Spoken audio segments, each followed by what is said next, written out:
business yung pamilya ko. Marami kami mga resto bar kung saan-saan. Talaga ba? Oh, really?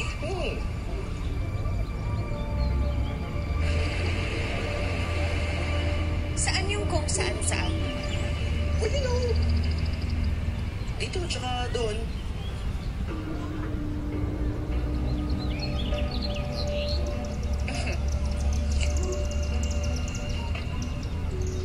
Pero saan ka talaga galing originally?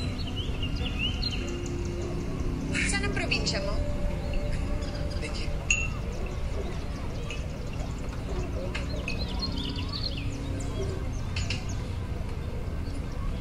Sabana. San Jose. Akala ko San Remo. Yari ka. I know all about you, Jethro Joven.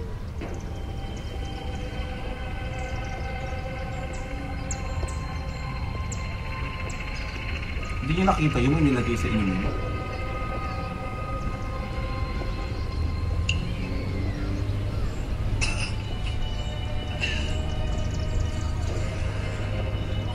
Grabe to si Iris, no? Ibang level. Nahilo na siya, oh. Palike ko lang video, ah. Salamat.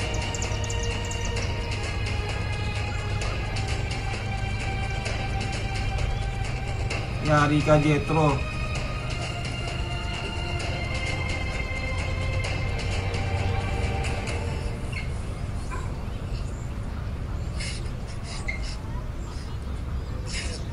Okay ka lang, bossing? Ha? Okay.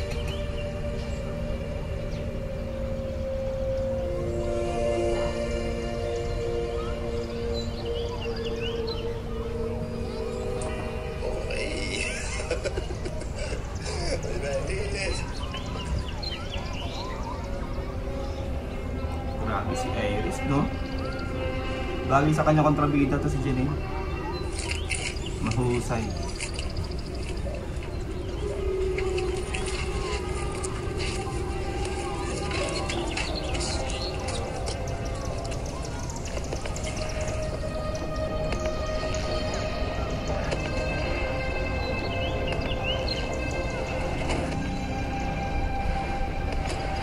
Ano ang gagawin kay Jethro?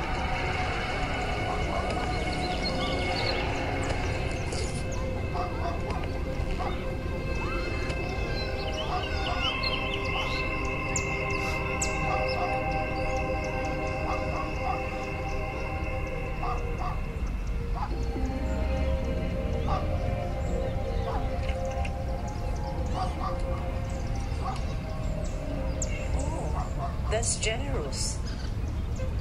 Baril lang mo sa kanila yan negosyo ng mga Benavides. Tama.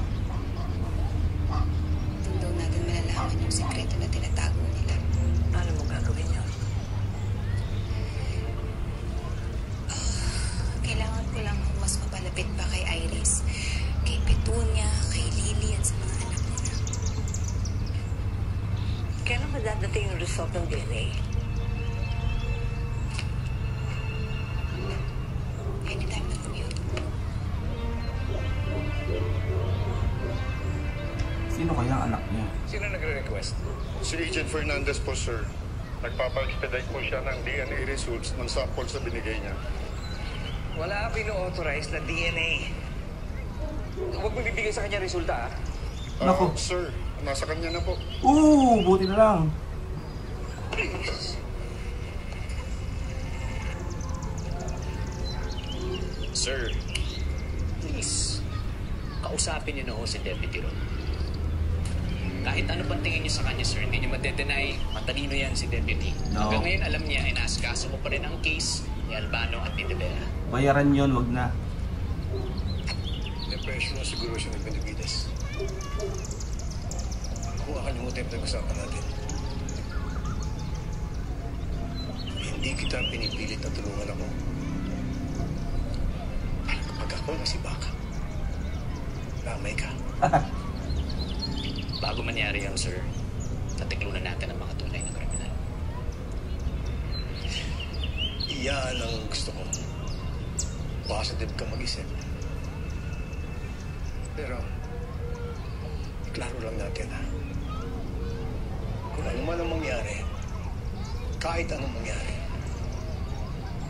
wala tayong sisihan.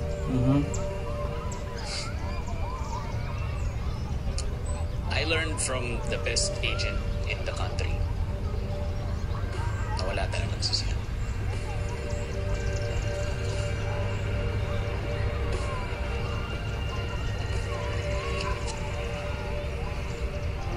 Sigurado ko ba? May papagawa ko sa'yo. Kaya na. Kung sakali bang malaman mo kung sino sa tatlong mga batang yan ang anak mo, sa tingin mo ba ganun kadali lang yun?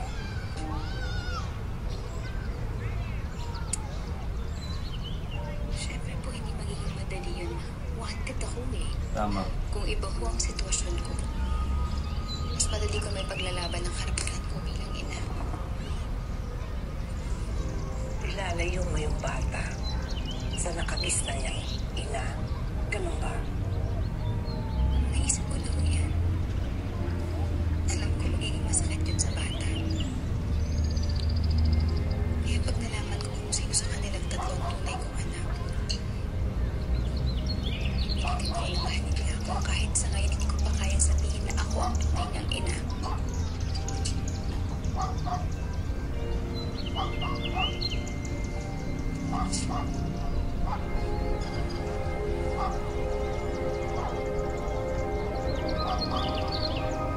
Sino kaya sa tatlo? Basta ako si Camila siguro.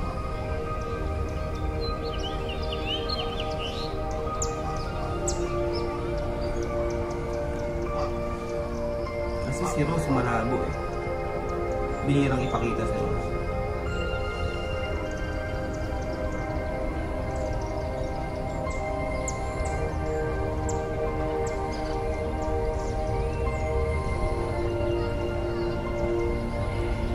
Hindi pa rin siya nakakamove on na.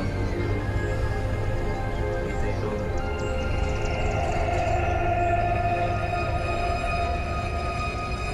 magbabalik na si Tyrone.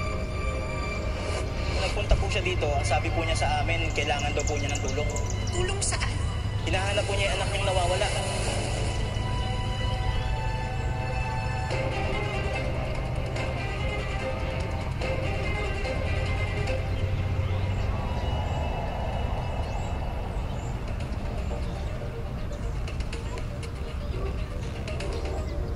Hindi ko siya pwedeng pabayaan hanggat hindi ko nakukuha ang kailangan ko. Alam mo, talagang konektado si Jethro kay Jasmine. Dapat kilala ka na rin. Pero base sa kwento mo, parang wala. But what if? Morning! Good morning. You can talk around me. I know everything about this Jasmine thing. It's not like it's a secret, right? Fine.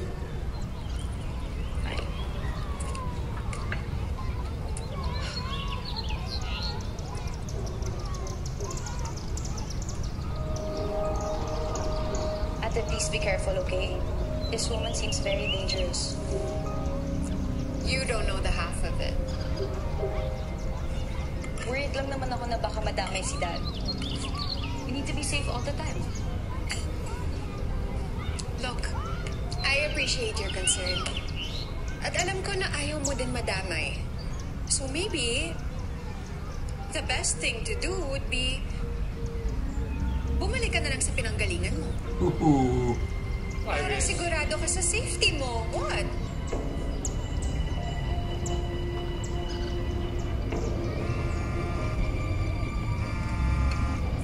Excuse me.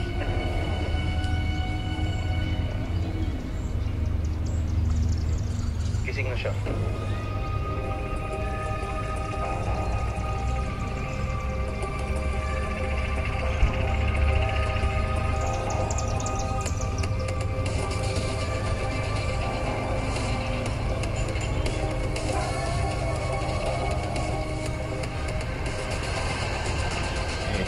Pinasundan na siya, no?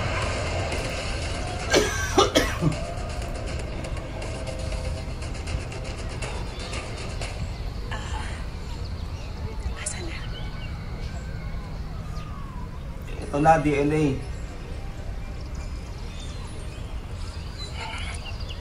Tatlong hibla ng buhok. Na-prove yan na galingan sa tatlong magkaibang tao.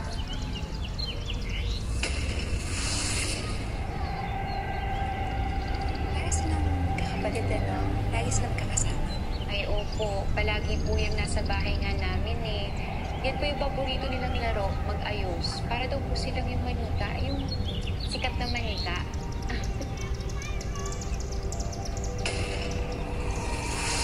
Angel kay Rose at Camila.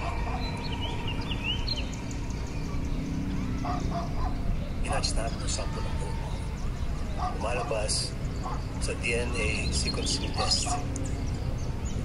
Isa sa kanila nag-match. Sino kaya? 99% lavender.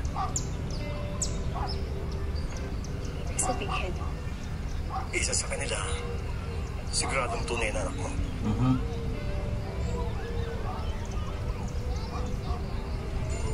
Pero hindi yung unang inakala mo.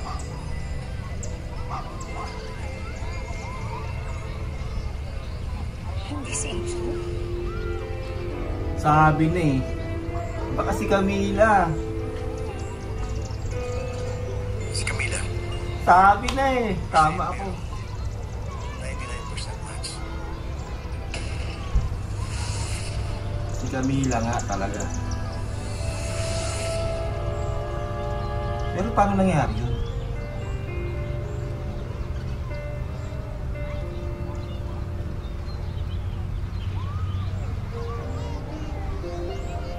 Eh di ba di lang ni Kalbo dun sa asawa niya yung ano?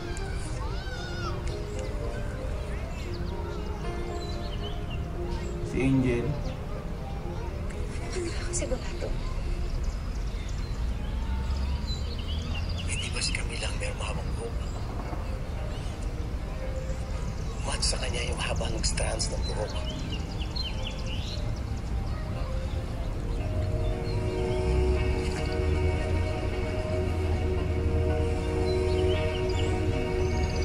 So may alam si Jolina sa kayong asawa niya sa nangyari.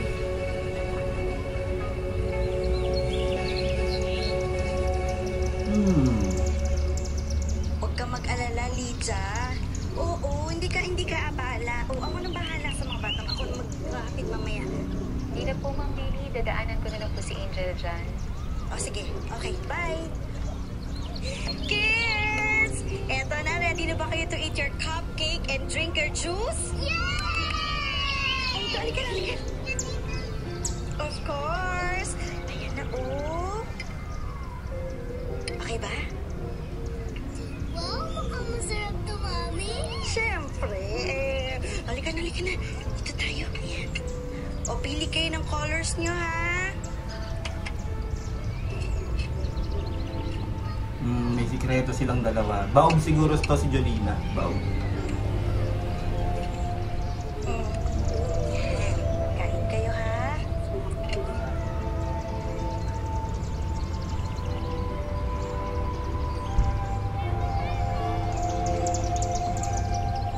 Ganda lang istorya, no? Kahit mga hindi main character, ganda lang istorya nila. Pero paano? Nabuntis si Lily, hindi ba? Paano kung magiging anak si Camila? Parang namang imposible yun. Kaya nga eh. Alis na tayo next week. We're going to Toronto. Nakaw, ilalayo na. I've already made arrangements. Di ba sinabi ko na sa'yo? Hindi kami sasama. Hindi wala kang choice. Of course I do. Ako ang ina. Ako masusunod ko ang gusto kong gawin kay Camila. Alam mo ba, last week, may pinakidnap na tao si Iris. Someone related kay Jasmine. At alam mo, Ayoko nang marinig. hindi ka pwedeng magbulag-bulagan basta. Hindi ko alam paano kinakaya ng konsensya mo na maging loyal sa isang pamilya. Sa isang pamilyang mamamatay tao. Kung Tama. nagawa nila yun, that is to protect their business and their family. Lance, we are part of that family.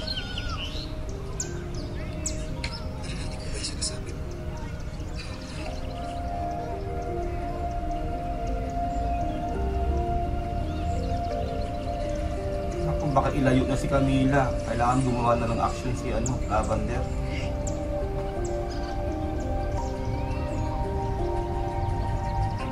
Nagbuntis-buntisan lang siguro to si Jolina talaga. Ito ang pwede natin gawin. Magpagawa tayo ng panibagong DNA test. Lily, Camila. Pag hindi nag-match, alam na natin. Tama. Galing na.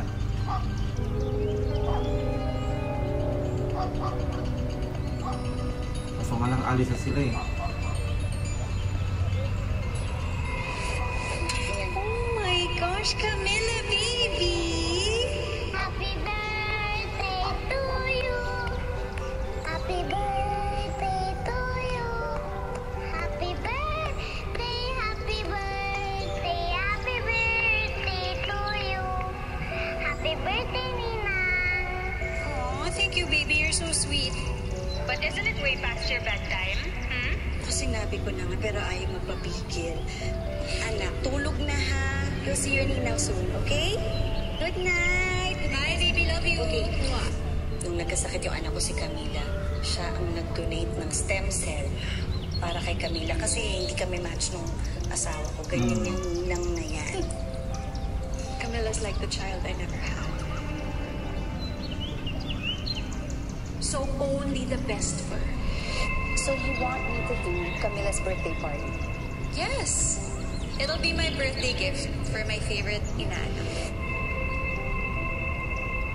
Hirap na yung puso niya. Nakasakay yung isip niya. Thinking kasi that this Jasmine is still looking for her child and maybe she was suspecting that it's one of Camila's guests. So I decided that we should take matters into our own hands. I want to find that child myself.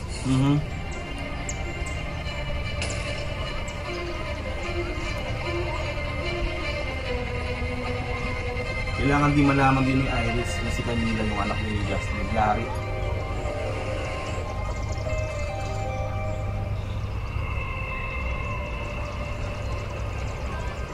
I have to get you, no matter what. Or if I find out kung sino ang anak niyo, siya ang gagamitin ko. Grabe One siya. way or another, ilalabas kita sa lunggang pinagtataguan mo, Tyrone. China? Ang dami lugar, China ka pa nang nagpunta Tyrone.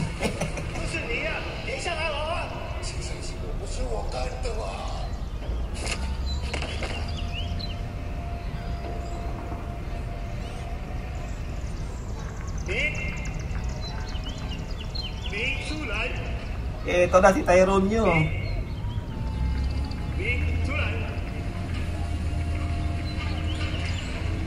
Ito na ang may pakana ng lahat. Ang salarin, si Jet, si Tyrone.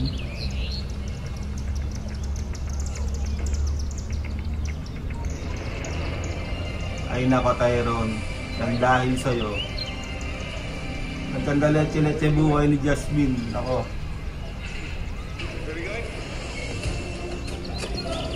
Meron namang ginagawang lalo ng mga benevides sa San Pierre yan. Susunod ako. Kasama ko.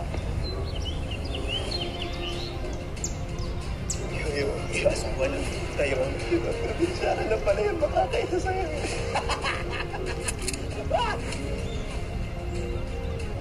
Nasaan si Jasmine Flores?